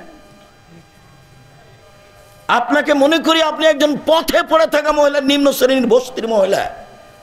আপনি আমাকে বলেন, আব্দুর রাজ্জাক সাহেব, আপনি কিভাবে এটা বলেন? আমি হচ্ছি খাদিজার মতো, আমি হচ্ছি আয়েশার মতো। ঠিক আছে, আমি আপনাকে আয়েশার মতো মনে করলাম, আপনাকে আমি খাদিজার মতো মনে করলাম। আয়েশা রাদিয়াল্লাহু তাআলা আনহা বলেন, আমার স্বামীর কবর হলো আমার ঘরে। আয়েশার স্বামী কে? মুহাম্মদ সাল্লাল্লাহু আলাইহি সাল্লাম। আমার স্বামীর কবর হলো আমার ঘরে। তখন আমি আমার ঘরে এমনিতে যাই, মাথায় কাপড় দিই না, এমনিতে যাই। কিছুদিন পরে আমার স্বামীর পাশে কবর হলো আমার বাপের। তখন আমি মনে করি এটা আমার স্বামীর কবর, এটা আমার বাপের কবর। আমি কবরের পাশে এমনিতে যাই, মাথায় কাপড় থাক আর না থাক সেটা বিবেচনা করি না। কয়দিন পরে সেখানে কবর হলো উমরের, অর্ধ পৃথিবীর খলিফা, কুশাগর বুদ্ধিজীবী রাজনীতিবিদ উমর, যিনি রাস্তায় চললে ফের শয়তান সে রাস্তা দিয়ে হাঁটতো না, সে উমরের যখন কবর হলো তখন তিনি বলছেন, একজন বেগানা পুরুষের কবর হয়েছে আমার বাপের কবরের পাশে। তা আমি লজ্জা করি, আমি লজ্জা করে মাথায় কাপড় দিয়ে যাই, আমি আঁটো সাঁটো হয়ে নিজেকে গুটি নিয়ে কবরের পাশে যাই। কেন? আমি একজন বেগানা পুরুষের কবরকে লজ্জা করি। একজন মহিলা বেগানা পুরুষের কবরকে লজ্জা করেন, আর আপনি এই নগ্ন অর্ধনগ্ন হয়ে এই ফ্যাশন বোরকা পরে চলে আমাকে বলছেন, আব্দুর রাজ্জাক সাহেব আপনি আমাকে বস্তির মহিলা বলছেন? মানে আপনাকে আমি বস্তির মহিলা বলতে চাইনি। এই দেখেন আয়েশা, আপনাকে আমি আয়েশাই বলতে চাচ্ছি। আপনার মেয়ের নখ বড় আছে, জবাব আমাকে দিতে হবে। আমাকে দিতে হবে কেন? আপনার ছেলের প্যান্টটা টাকানোর নিচে আছে, জবাব আমাকে দিতে হবে? আমাকে দিতে হবে কেন? এই জবাব আমি দিব কেন? দুজন মিলে দিবেন। আমি বয়সের মেয়ে,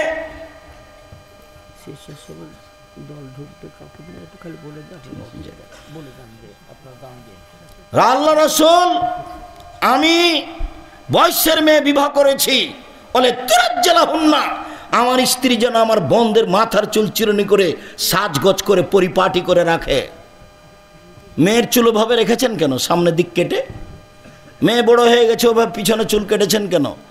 জন্মের সপ্তম দিন শুধু মেয়েদের মাথা নেড়ে করা যাবে, আর কোনোদিন মেয়েদের চুল কাটা যাবে না। জরুরি দুর্ঘটনা সেটা ভিন্ন কথা, তো রোজ মেয়েদের চুল সাজগোজ করেন, এটা কি? আল্লাহর নবী আমি বেশি বয়সের মেয়ে বিবাহ করেছি যাতে করে আমার বোনদের চুল চিরুনি করে সাজগোজ করে পরিপাটি করে রাখতে পারে। চার, বলে তাকুমা আলাইহিন্না, আমার স্ত্রী যেন আমার বোনদেরকে পাহারা দিতে পারে। এই কোথায় গেছিলা? এই মাথায় কাপড় দিয়ে বাইরে যাও, এই রাস্তার এক পাশ দিয়ে হাঁটো, এই তোমার আব্বুকে সালাম দাও, এই তোমার আব্বুর কাপড়টা ঠিক করে নাও, এই তোমার আব্বুর বিছানাটা ঠিক করেছ। সব সময় মা পাহারা দিবে কাকে? মেয়েকে, ছেলেকে। পাহারাদার আমি বলিনি এ কথা, আল্লাহ রাসূল বলছেন মা হলেন পাহারাদার। আপনি ছেলে মেয়ের কি করেন? আপনার ছেলে মেয়েকে আমার সামনে দাঁড় করান, দেখি আপনি কেমন শিক্ষিতা মহিলা, আপনাকে আমি দেখে ছেড়ে দিই।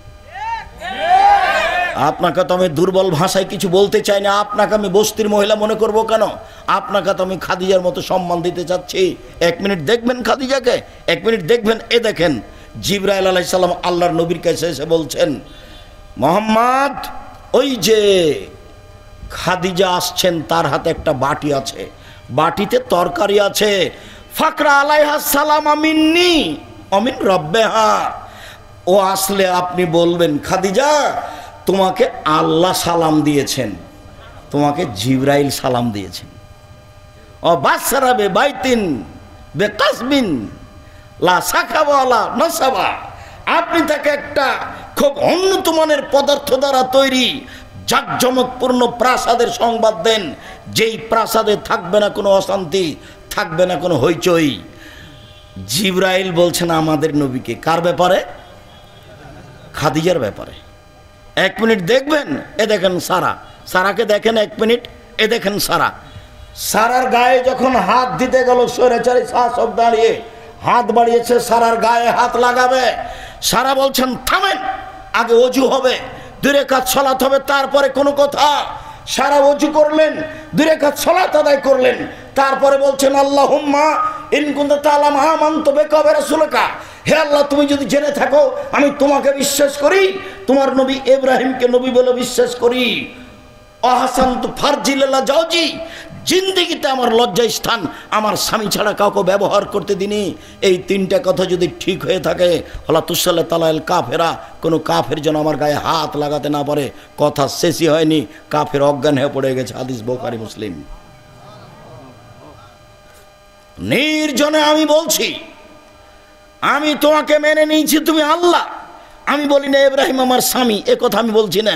আমি বলছি ইব্রাহিম নবী, আমি তাকে কিভাবে মেনে নিয়েছি? নবী বলে মেনে নিয়েছি। এটা হলো আমার 2 নম্বর কথা। 3 নম্বর কথা, জিন্দেগিতে আমি জেনা করিনি। এই কথা 3টা যদি সত্য হয়ে থাকে, তে নির্জনে কাফের যেন আমার গায়ে হাত লাগাতে না পারে। এর নাম সারা।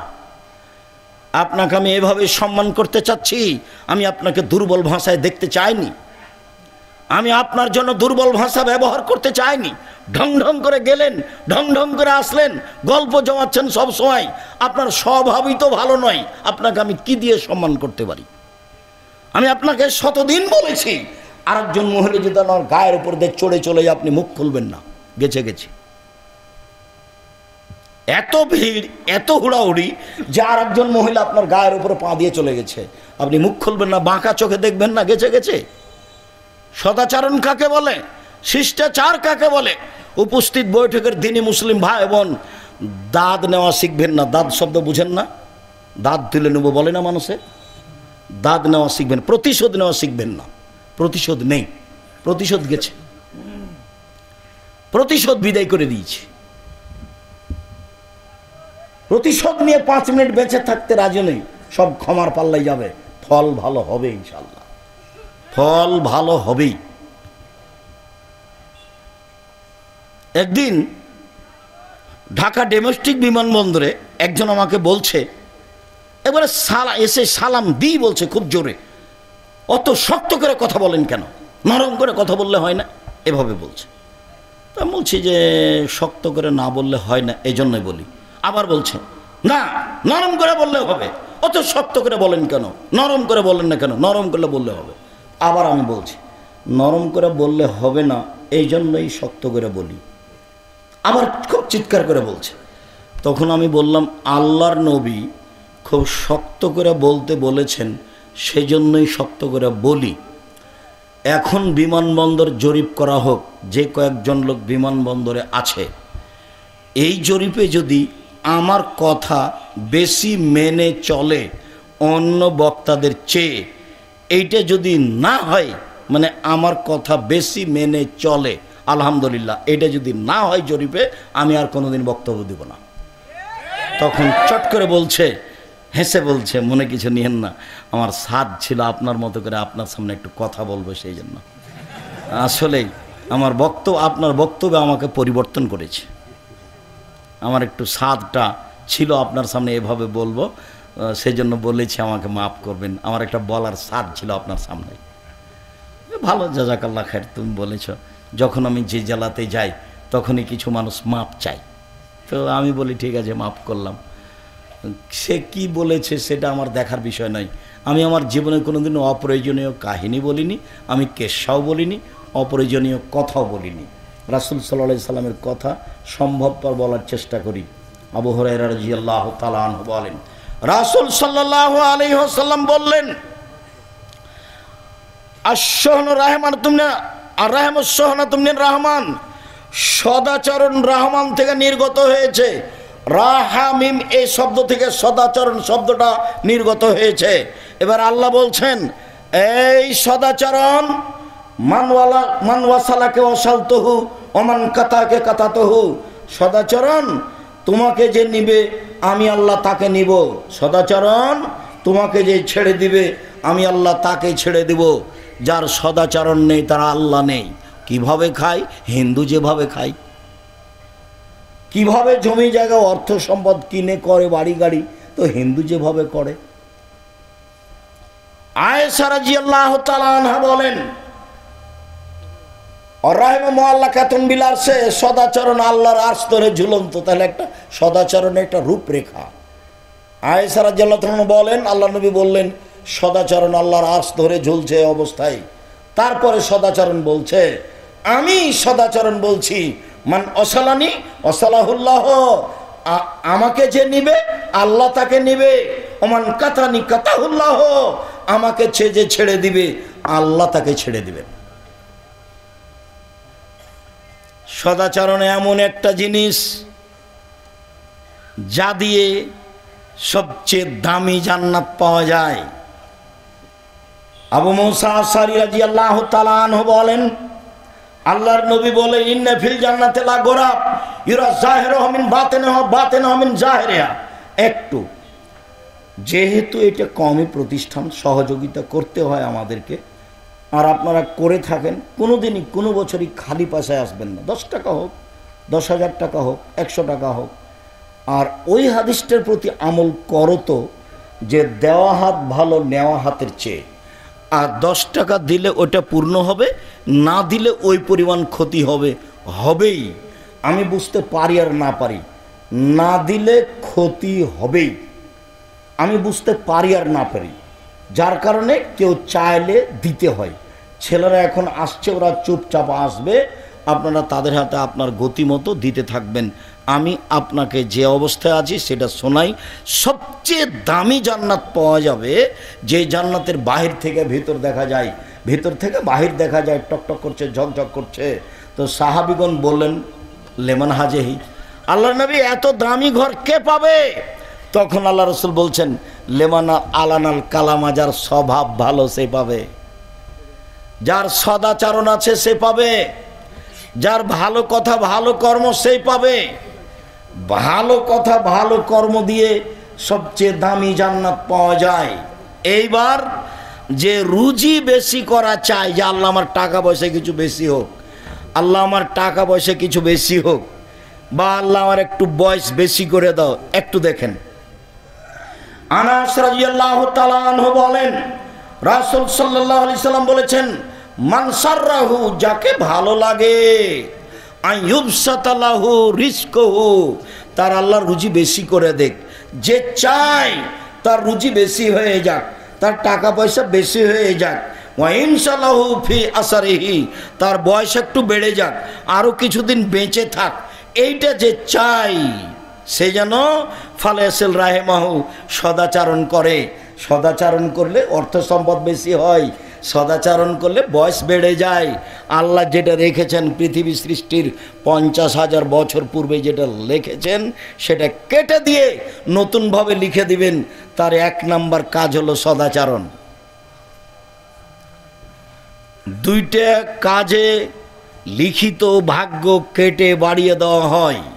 2টা কাজে, হজ তার মধ্যে নেই, সলাত তার মধ্যে নেই, রোজা তার মধ্যে নেই, তাসবিহ তাহলিল তার মধ্যে নেই, কোরআন তেলাওয়াত তার মধ্যে নেই, তার মধ্যে আছে সদাচরণ। রাসূল সাল্লাল্লাহু আলাইহি ওয়াসাল্লাম বলছেন, লাইদুল কাদা ইল্লা বিদুআয়ে, দুয়ার মাধ্যমে ভাগ্য পরিবর্তন করা হয়। পৃথিবী সৃষ্টির 50,000 বছর পূর্বে যেটা লেখা আছে সেটা কেটে আল্লাহ নতুনভাবে লিখে দিবেন 2টা কাজে। মনে থাকবে না মনে হয়? 1 সদাচরণ, 2 দোয়া। আল্লাহ তুমি আমার বাড়ি ঘরের ব্যবস্থা ভালো করে দাও, আল্লাহ তুমি আমাকে একটা ভালো পর্যায় পর্যন্ত বাঁচিয়ে রাখো, আমি যেন ভালো ইবাদত করে তোমাকে সন্তুষ্ট করে যেতে পারি। আপনি আল্লাহর কাছে যে বিষয়ে বেশি চান না কেন, অর্থ সম্পদ, জমি জায়গা, বাড়ি ঘর, ছেলে মেয়ে, আপনি তার কাছে বেশি বেশি দোয়া করলেই আপনার বয়স বাড়িয়ে দেওয়া হবে, যেটা আছে সেটা কেটে লিখে দেওয়া হবে। উপস্থিত বৈঠকের দিনই মুসলিম ভাই বোন, এই ছেলে বসো, আমি দোয়া পড়ি, তারপরে কাছাকাছি কয়েক মিনিট। এই বিষয়ে অনেক হাদিস আছে, এরপরে আজকে সংক্ষিপ্ত করতে চাচ্ছি। একটু মনে করতে হবে, বয়স বেশি হয় রুজি বেশি হয়, বয়স বেড়ে যায় রুজি বেশি হয় 2টা কাজে। 1 ছোট করে মনে রাখো সদাচরণ, ছোট করে মনে রাখো সদাচরণ। যদি বলা হয় সদাচরণ কাকে বলে, তখন বলতে হবে ভালো কথা ভালো কর্ম, ভালো কথা ভালো কর্ম, তার নাম সদাচরণ। আর আরেকটা কাজে বয়স বেড়ে যায়, টাকা বেশি হয়, অর্থ সম্পদ বেশি হয়, সেটা কি? দোয়া। বেশি বেশি দোয়া করতে হবে। দোয়া করলে খুশি হন, না করলে বেজার হন, অবাক। আল্লাহর গতিবিধি আর মানুষের গতিবিধি হুবাহু মুখামুখি। কালকে একটা লোকের কাছে গিয়ে বলছেন, ভাইজান আমার ছেলের হাত ভেঙে গেছে, আমি মেডিকেলে যাব, 10,000 টাকা কর্জ দেন ভাইজান, আপনি তো সবাইকে দেন।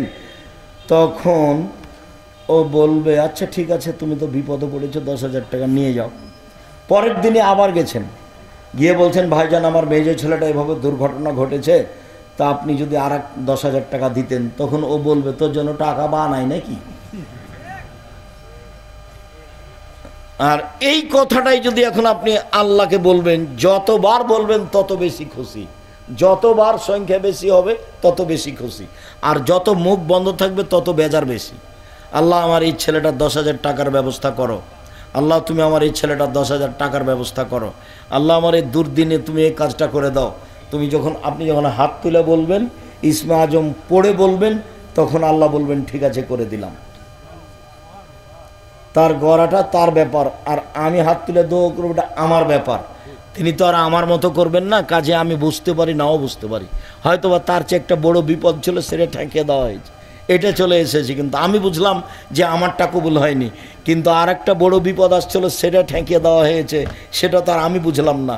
এই জন্য আমাকে বুঝতে হবে যে আমি দোয়া করি, আমার কাজ হলো দোয়া করা, আর তার কাজ হলো দোয়া কবুল করা। তিনি কবুল করবেন তার মতো, আমি দোয়া করতে থাকবো আমার মতো। সম্মানিত দিনী ভাই বোন, রাসূল সাল্লাল্লাহু আলাইহি ওয়াসাল্লাম এই ব্যাপারে বললেন, সদাচরণে এমন একটা জিনিস নাওয়াস ইবনে সামান বলেন, আমি একদা আল্লাহ রাসূলকে বললাম, মাল বিরর অল ইসম, আল্লাহ নবী পাপ কি জিনিস নেকি কি জিনিস এটা জিজ্ঞাসা। আল্লাহ নবী পাপ কি জিনিস নেকি জিনিস, নেকি কি জিনিস এটা জিজ্ঞাসা। জিজ্ঞাসাটা হলো পাপ কি নেকি কি, পাপ কি নেকি কি।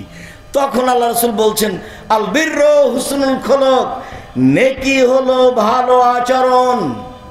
বললেন না যে নেকি হলো তাহাজ্জুদ, বললেন না যে নেকি হলো হজ, বললেন না যে নেকি হলো কোরআন তেলাওয়াত। উত্তরে তিনি বললেন নেকি হলো ভালো আচরণ। পূর্বের বাক্যে ফিরে যাই, বিচার মাঠে নেকির পাল্লায় সবচেয়ে ভারী নেকি কোনটা? সদাচরণের নেকি, ভালো আচরণের নেকি। সদাচরণ নিকে নিজেকে গ্রহণ করতেই হবে। অফিসে, আদালতে, কোর্টে, কাচারিতে, বাড়িতে, স্ত্রী পরিবারের কাছে, ছেলে মেয়ের কাছে মুখ সব সময় কন্ট্রোলে রাখতে হবে। মুখ মানুষকে বিপদে ফেলে। যখন আল্লাহর নবীকে জিজ্ঞাসা করা হলো, আল্লাহ নবী মান্নাজাত, বাঁচার পথ কি, জাহান্নাম থেকে বাঁচবো কিভাবে আল্লাহ রাসূল? তখন আল্লাহ রাসূল বললেন, তিনটা পথে জাহান্নাম থেকে বেঁচে যাওয়া। এক, আলজিম লিসানাক, মুখখান বন্ধ রেখো, জাহান্নামে যাওয়া লাগবে না, জান্নাত পেয়ে যাবা। মুখখান বন্ধ রাখো, জরুরি প্রয়োজন ছাড়া মুখ ব্যবহার করিও না। কাউকে ধমকায়ও না, কাউকে গালি দিও না, কারোর সাথে খারাপ ব্যবহার করো না, কারোর সাথে কটু কথা বলো না। সম্মানিত দিনী ভাই বোন, বলছিলাম মুখখান কন্ট্রোল রেখো, জান্নাত পেয়ে যাবা। দুই, জরুরি প্রয়োজন ছাড়া বাড়ির বাইরে যায় না, জান্নাত পেয়ে যাবা। জরুরি প্রয়োজন ছাড়া বাড়ির বাইরে যায় না, জান্নাত পেয়ে যাবা। তিন, পাপের জন্য কাঁদো, জান্নাত হবেই। পাপের জন্য কাঁদো, জান্নাত হবেই। একটু এই ছেলে, 2-1 মিনিট, যে বাক্যটা বলতে যাচ্ছি এই বাক্যটা আমাদের জন্য অতীব জরুরি। একদা আল্লাহর নবী বলছেন, 3 শ্রেণীর মানুষ জান্নাতে যাবেই। 3 শ্রেণীর মানুষ জান্নাতে যাবেই, যাবেই যাবে। এক, বাকাত মিন খাশিয়াতিল্লাহ, যে আল্লাহর ভয়ে কাঁদে সে জান্নাতে যাবেই। 2, হারাসাত ফি সাবিলিল্লাহ, যে দিন ধর্মের কাজ করে, দিন ধর্মের কাজে রাত জাগে, পাহারা দেয়, এ জান্নাতে যাবেই। 3, বাগাতান মাহারেমিল্লাহ, গাজাতান মাহারেমিল্লাহ, বেগানা নারীকে দেখে যে চক্ষু নিচু করে সে জান্নাতে যাবেই। অপর নারীকে দেখে যে চক্ষু নিচু করে সে জান্নাতে যাবেই। আল্লাহ নবী বললেন, পৃথিবীর মানুষ তোমরা 3টা কাজ করো, জান্নাতে যাবাই যাবা। এক, আল্লাহর ভয়ে কাঁদো। 2,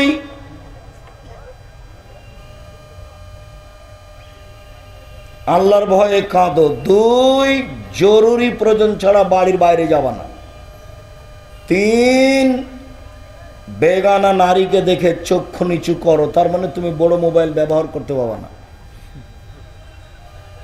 নগ্ন ল্যাংটা মেয়ে দেখে চক্ষু ঠান্ডা করে জান্নাত কেনার আশা করো না।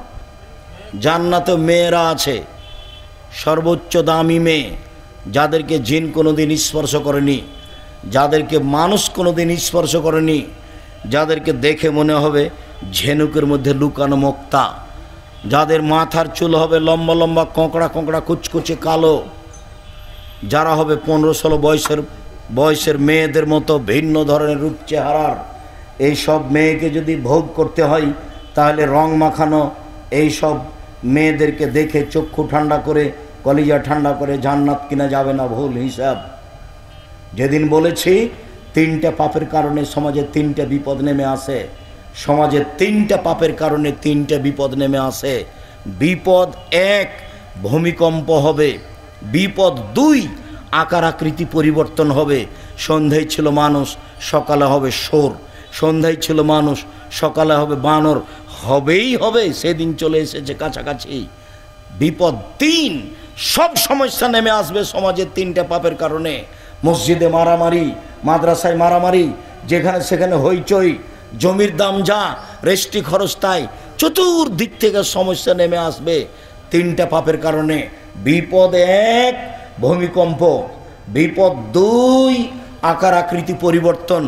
সকাল সন্ধ্যায় ছিল মানুষ, সকালে হবে শূকর বানর। তিন, সমস্যা নেমে আসবে, সব জায়গায় সমস্যা, রাস্তাঘাটে মসজিদ মাদ্রাসায় সব জায়গায় সমস্যা। এ হলো তিনটা বিপদ। পাপ তিনটা। পাপ এক, এদা সারেবুল খমুরা, যখন মানুষ নেশাদার দ্রব্য পান করবে, বিড়ি তামাক জর্দা সিগারেট গুল পেপসি ঠান্ডা কোকোকলা আরসি, এইগুলো যখন মানুষ স্বাভাবিকভাবে পান করবে, মনে করবে এগুলো মদ নয়। চিরদিন আমি বলে আসছি 30 বছর থেকে, ঠান্ডা পেপসি কোকোকলা আরসি মদ। আর যারা বলছে মদ নয় তাদের কাছে কোনো দলিল নেই, আমার কাছেই দলিল আছে। এর ইতিহাস তলিয়ে দেখতে হবে ঠান্ডা পেপসি কোকোকলা আরসি, তাহলে বোঝা যাবে। সম্মানিত দিনী ভাই বোন, যেদিন আমার উম্মাত নেশাদার দ্রব্য পান করবে সেদিন এই তিনটা বিপদ নেমে আসবে। দুই, জাহরাতুল কায়নাত, মেয়েরা যখন নাচবে তখন এই তিনটা বিপদ নেমে আসবে। সব মোবাইলে মেয়ে নাচে, সব টিভিতে, সব দোকানে মেয়ে নাচে, সব ঘরে মেয়ে নাচে, রাস্তাঘাটে মেয়ে নাচে, অফিস আদালতে মেয়ে নাচে, শিক্ষা প্রতিষ্ঠানে মেয়ে নাচে। মেয়েরা যেদিন নাচবে তিনটা বিপদ নেমে আসবে। তিন, জারাবুবিল মাজেব, যখন বাদ্যযন্ত্র প্রকাশ পাবে তখন তিনটা বিপদ নেমে আসবে। সব মোবাইলে বাজনা বাজে, প্রায় সব দোকানে বাজনা বাজে, প্রায় সব ঘরে বাজনা বাজে, গাড়িতে বাজনা বাজে, রাস্তাঘাটে বাজনা বাজে। একটা বিবাহ অনুষ্ঠান হয় না বাজনা ছাড়া, একটা গাড়ি চলে না বগুড়া থেকে ঢাকা বাজনা ছাড়া। মানুষ পশু প্রাণীর মতো হয়ে গেছে। দুঃখিত, আপনাকে কি দিয়ে বুঝাই? আমাদের নবী মুহাম্মদ সাল্লাল্লাহু আলাইহি সাল্লাম আফসোস করে বললেন, পৃথিবীর মানুষ মনে রেখো, আমি আমার উম্মতের জন্য দুঃখ প্রকাশ করে গেলাম। পৃথিবীর মানুষ মনে রেখো, আমার উম্মতের জন্য আমি দুঃখ প্রকাশ করে গেলাম। আমার উম্মত ইহুদি খ্রিস্টানদের সাথে মিশে যাবে, কথাবার্তাতে, চাল চলনে, কৃষ্টি কালচারে, অফিস আদালতে, নিয়ম নীতিতে, খাতা কলমে, প্রতিষ্ঠানে, সব কিছুতেই আমার উম্মত মিশে যাবে ইহুদি খ্রিস্টানদের সাথে। ডান হাতের বৃক্ষ যেমন বাম হাতের সমান, ডান হাতের বৃক্ষ যেমন বাম হাতের সমান, একবারে হুবাহু মিলে যাবে আমার উম্মত ইহুদি খ্রিস্টানের সাথে। পৃথিবীর মানুষ মনে রেখো, দুঃখ সহকারে বলে যাচ্ছি, ডান পায়ের জুতা যেমন বাম পায়ের সমান, ডান পায়ের জুতা যেমন বাম পায়ের সমান, সমান সমান যেমন আমার উম্মত ইহুদি খ্রিস্টানদের সাথে মিশে যাবে। নিয়ম নীতিতে, পোশাক আশাকে, কাপড়ে, চলনে ফিরনে, কথাবার্তাতে মিশে যাবে। এইভাবে বলতে বলতে বলতে নিচে নামতে লাগলেন। নিচে নামতে নামতে বলছেন, পৃথিবীর মানুষ মনে রেখো, ইহুদি খ্রিস্টান যদি মায়ের সাথে জেনা করে থাকে, আমার উম্মত মায়ের সাথে জেনা করবে। কি বুঝলেন? এগুলো কি স্বাভাবিক কথা? বলো তো ছেলে, তোমার মাথার চুলটা এভাবে কাটা আছে কেন? নিচের চতুর্দিক চেঁচে রেখেছো, ওপরটা এরকমভাবে ছাতা করে রেখেছো কেন? এটা কার স্বভাব? তোমার গেঞ্জিটাতে পিছনে কার ছবি ওঠে? তোমার মাকে তুমি সৎ মা বলিও তো আমার খুব কষ্ট হয়। তোমার মাকে যখন তুমি আম্মা বলে ডাকো তখন আমার খুব ব্যথা আসে। ওকে বলবে সৎ মা। আর তুমি তো একটা মূর্খ ছেলে, তোমার গায়ে গেঞ্জিটা, এই গেঞ্জিটা উঠে কি করে? এই গেঞ্জিটা তোমার গায়ে আসে কি করে? তোমার এই গেঞ্জিটা আমরা টয়লেট পেপার হিসেবে ব্যবহার করব না। আমি তো বলেছি কাজী সাহেবকে, কাজী সাহেব অত দাপট দেখাচ্ছেন কেন আপনি? বাড়ি বগুড়া হলে দাপট দেখাতে হবে? হ্যাঁ, আপনি এ কথা বলবেন কেন? কাজী সাহেবের খাতাতে যে কাগজ আছে সেই কাগজ দিয়ে টয়লেট পেপার হিসেবে ব্যবহার করতে হবে। আমি বলেছি, আমি একটু কম বলেছি, এর চেয়ে শক্ত ভাষা ব্যবহার করতে হতো। আল্লাহর নবী বলেছেন, বিবাদে 2 জন সাক্ষী লাগে। আপনার খাতাতে লেখা আছে 4 জন সাক্ষী। আপনার খাতা আল্লাহর নবীকে অস্বীকার করেছে, আপনার খাতা আল্লাহকে অস্বীকার করেছে, আল্লাহর গতিবিধিকে অস্বীকার করেছে। আপনি ওখানে 4 জন সাক্ষী লাগিয়েছেন, অথচ আল্লাহ নবী বলছেন বিবাহের জন্য 2 জন সাক্ষী। আপনি এভাবে বলেন মানে? আমি আপনার খাতার পাতাকে টয়লেট পেপার হিসেবে ব্যবহার করতে চেয়েছি, এটা কম করে বলেছি।